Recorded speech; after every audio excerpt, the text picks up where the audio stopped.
책방 고양입니다. 인생의 꿈을 향해 나아가는 당신을 응원합니다. 당신은 모든 사람에게서 이해받을 수 없다. 또한 모든 사람들에게 이해받을 필요도 없다. 모든 사람들에게 당신 자신을 입증해야 한다고 느낀다면 틀림없이 당신은 희생자가 될 것이다. 다른 사람들의 이해를 바라지 말고 오직 현재를 충실히 적극적으로 살아가라. 모든 사람들에게 이해받을 수 없다는 사실을 기억하자. 친구, 동료, 친척, 이웃. 허울 좋은 사람들에게 언행으로 괴로움을 당할 때 자주 듣는 말들. 이렇게 대처하고 행동하자. 이런 말들을 하는 사람들과는 거리를 두자. 다음 사례는 당신의 언행을 이해할 수 없다는 구실로 당신에게 피해를 가하는 사례들이다.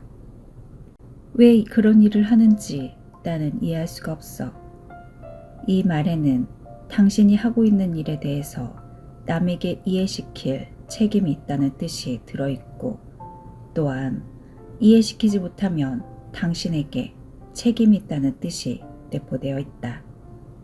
이런 말을 하는 사람들은 당신이 한 일이 불만스럽고 황당하게 여겨져 자기가 이해하지 못하는 일을 당신이 했다는 사실에 항의하는 태도가 담겨 있다. 그런 말은 처음 듣는다. 이 말에서는 당신의 행동이 매우 잘못되었다는 것을 강하게 암시하고 있다. 이 말을 한 사람은 당신의 행동에 심한 충격을 받은 것처럼 보여 당신으로 하여금 잘못을 알게 한 뒤 자기 뜻대로 당신을 조정하려 하는 것이다. 당신이 나를 당황하게 했다. 이 말에는 나를 당황케 한 것은 당신이다 라는 뜻이 강하게 들어있다. 당신이 남에게 이해받기를 바란다면 당신을 이용하려는 사람은 이 방법을 사용한다. 희생을 강요하는 사람들은 당신이 다른 사람의 이해 없이는 불안하다는 사실을 알고 이런 방법으로 당신에게 접근한다. 지금은 어느 때인가?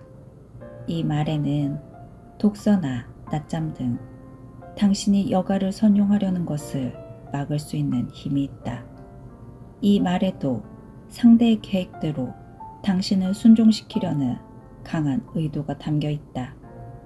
어쨌든 이처럼 희생을 강요하는 자의 말에 의해서 당신의 지금 할 일이 결정되게 된다. 앞의 사례들은 상담을 통해 들었던 사례들로 자신이 이해할 수 없다는 구실로 남에게 피해를 입히려 했던 사례들에 해당한다. 흥미로운 사실은 이 말들은 상담자들이 그들의 친구, 동료, 친척, 이웃이라는 허울 좋은 이름의 사람들로부터 괴로움을 당할 때 들은 말이라는 점이다. 이러한 사람들에게 어떻게 대처해야 할지 생각해보자. 당신의 입장을 밝히기 싫다면 밝히지 않아도 된다. 남에게 당신의 행동과 말에 대해서 굳이 이해시키거나 설명할 필요는 없다. 다른 사람을 이해시킬 수 없다면 생각부터 버려라. 경우에 따라서는 오해를 받아도 상관없다는 태도를 보여주어라. 사회생활을 하다 보면 오해를 빚는 일이 자주 일어날 수 있으므로 오해의 여지가 있는 행동을 했다고 해서 당신에게 어떤 결함이 있다거나 비정상적이라는 증거는 없다. 이 말을 상기하며 자신의 일에 충실하라. 더 자세히 말해달라는 낯선 사람의 요구는 무시하라. 당신이 하고자 하는 행동이 경우에 따라서는 다른 사람이 도저히 이해할 수 없는 것일 수도 있다.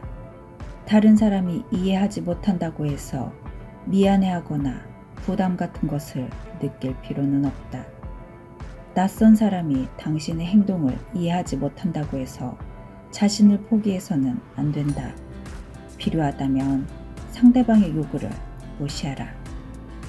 억지로 당신을 괴롭히는 사람은 피하라. 식당과 같은 장소에서 허풍을 떨거나 그런 행동을 뻔뻔스럽게 하는 사람을 만나면 참고 견디지 말고 즉시 그 자리를 피하라.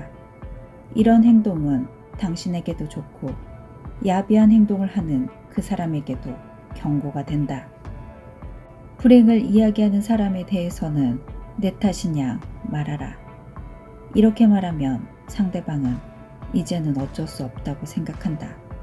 그 사람은 처음에는 이렇게 말한 데에 대해 섭섭하게 생각하지만 시간이 흐를수록 당신을 이해하고 결국은 존경한다. 사생활을 행동으로 지켜라. 남의 쓸데없는 이야기를 듣는데 시간을 낭비하지 말고 혼자서 보람있게 시간을 보내는 습관을 길러라. 산책, 낮잠, 독서 등 하고 싶은 것을 즐기고 다른 사람이 나를 어떻게 생각할까 평판이 두려워 자신의 사생활을 포기할 필요는 없다. 구두쇠, 괴짜 등 별명을 붙여도 대범한 태도를 보여라. 다른 사람이 당신에게 뭐라 그러든 개의치 말라. 그 같은 평판을 두려워하다 보면 자신이 원하는 일을 할 수가 없다. 자신의 하나뿐인 인생이 남의 평판에 의해 좌지우지되게 내버려 둘 수는 없다. 대범한 태도와 적극적인 자세로 자신의 삶을 개척하라. 원하지 않을 때는 주저하지 말고 거절하라. 당신에게 싫은 것을 권할 때는 주저없이 거절하고 미안하지만 죄송합니다만 따위의 말은 하지 말라. 이러한 변명은 상대방으로 하여금 더욱 강경하게 권유해달라는 요청으로 들린다. 원하지 않는 논쟁에 말려들지 말라. 이런 식의 논쟁을 계속하고 싶지 않습니다. 혹은 서로가 냉정을 되찾아 인격적으로 이야기합시다 식으로 단호하게 말하라. 이때 중요한 것은 당신의 단호한 태도를 끝까지 고수하는 것이다. 즉, 상대방의 위협에 무릎을 꿇어서는 안 된다. 사소한 일이라도 편한 대로 하라. 다른 사람의 오해가 두려워 마음에 원치 않는 일을 해서는 안 된다. 예를 들어 친척이나 친지를 만났을 때 하고 싶지 않은 스킨십이나 포옹을 하지 말라는 것이다. 자신에 관해서 사과하는 태도를 버려라. 당신의 행동을 다른 사람이 싫어한다고 하여 사과하거나 변명하지 말고 과거의 행동에서 무엇인가를 배워야 한다. 만일 당신의 행동으로 누군가 피해를 입었다면 앞으로 그렇지 않겠다고 약속하라. 다른 사람이 이해하지 못한다고 해서 그 책임이 전적으로 당신에게만 있는 것은 아니다. 주위 사람들의 사생활에 대해서 나쁘게 이야기하지 말라. 어떤 일을 밝힐 경우 그것에 관계된 사람에게 불리하게 말하지 말고 요령껏 은폐하라. 이를 거짓말로 받아들이지 말라.